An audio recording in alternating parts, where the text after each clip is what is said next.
Hey, it's Ryan. Thank you for watching. Today I've got something very special. It's a couple years old, but after a while you get sick of lugging around a big old camera. I used to have a Nikon.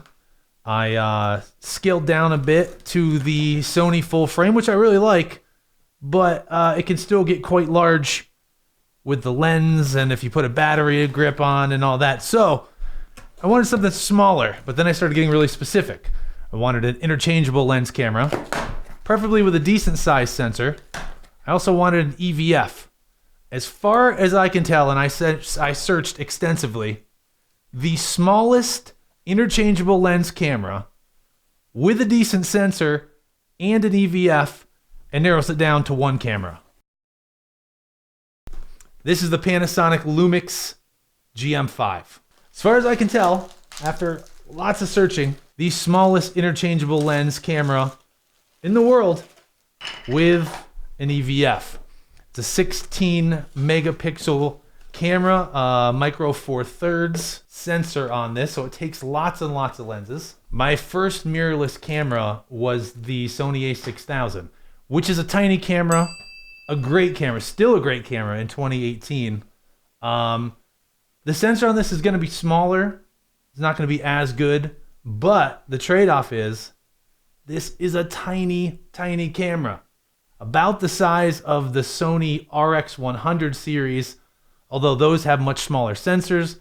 You can't change the lens. It's just a point and shoot. This is an interchangeable lens camera. The 12-32 Panasonic lens on this, with the 2x crop factor, it's about a 24-64 focal range equivalent.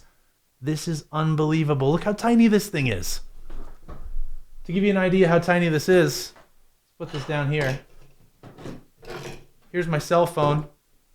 The iPhone 6s Plus dwarfs this camera.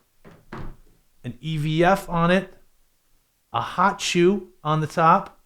This is unbelievable. A cute tiny little flash. What do you know? Not the greatest flash. I mean, look at the thing, but a flash nonetheless. Straps, cables. This is unbelievable. I'm going to test this out. We'll check out the image quality. Apparently about 4 frames a second in RAW. If you put the electronic shutter on, which is a silent shutter, which is great for street shooting, it goes up to maybe near 10 frames per second. ISO tops out, or ISO, whichever you prefer, tops out at about 25.6.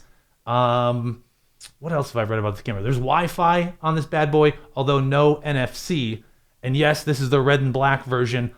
Unbelievable. Hard to get your hands on this camera right now as of January 10th, 2018, or whatever the date is today. There is one on eBay. It's $700. It's black.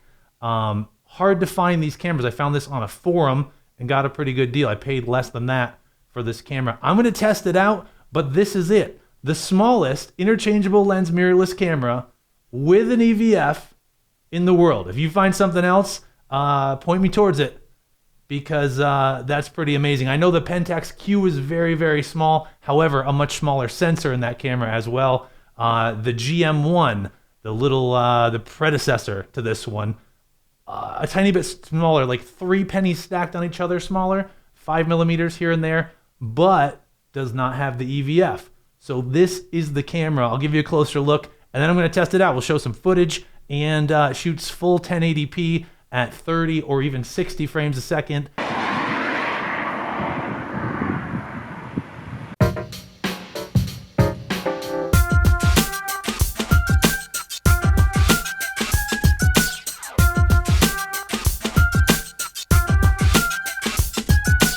There's not a lot to take a picture of in the barren wasteland of northern Pennsylvania right now.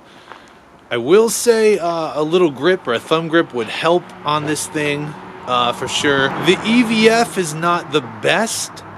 It's awesome to have. It does look like it's a little far away. It's not huge.